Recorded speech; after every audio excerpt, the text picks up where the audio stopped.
Hey guys, so in this video what I want to do is I want to talk about how to get that feeling of slinging the club through the ball.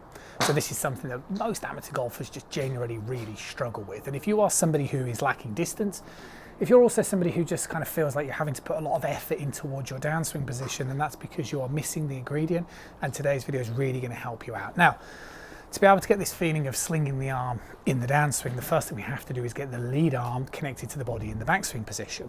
So if you make a few swings, taking the club back and do some lead hand only golf swings, one of the things that you'll notice is it's really hard to get that connection.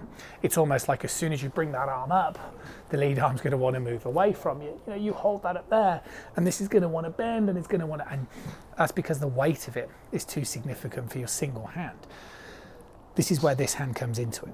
So one of the responsibilities of your trail hand in the backswing position is to get your lead arm more connected to your body. So if I now take hold of the club and as I swing back, I'm going to use my right hand to pull my left arm closer to my chest.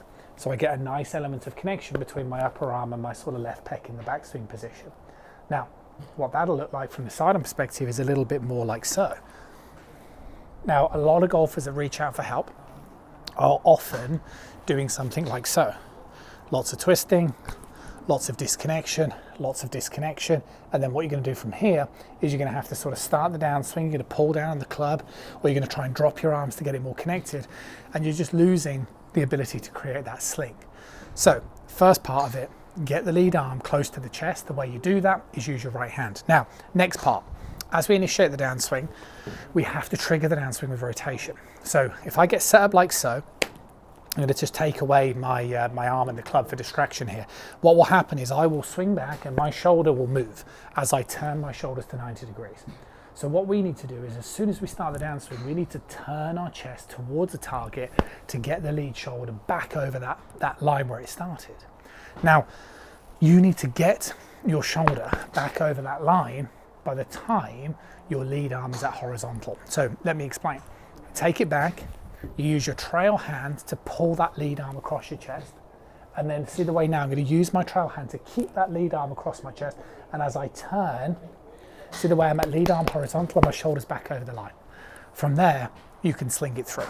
Because one of the problems that I see with loads of golfers is that they continue to rotate their upper body too much in the downswing position. So it kind of, you know, you swing back and then your arms get disconnected and then you're like, hitting it like this, and that just won't work. What we want to do is we want to use the trail hand loaded up against your chest in the backswing, and then from there initiate your downswing more of a rotational motion, so that I move that shoulder by lead arm horizontal, and then I can propel and sling that off. And I promise you, golfers that I get the chance to work with, whether online or face to face, once they can get this feeling of the lead arm glued to the chest at left arm horizontal, there's so much energy now stored up here. You can just let it go and it just propels it off. So the key thing is connection. The next key thing is rotation to move the shoulder back. And if you can do those, I promise you, you're going to start slinging that club through and it's going to take your game to another level. I'll see you soon.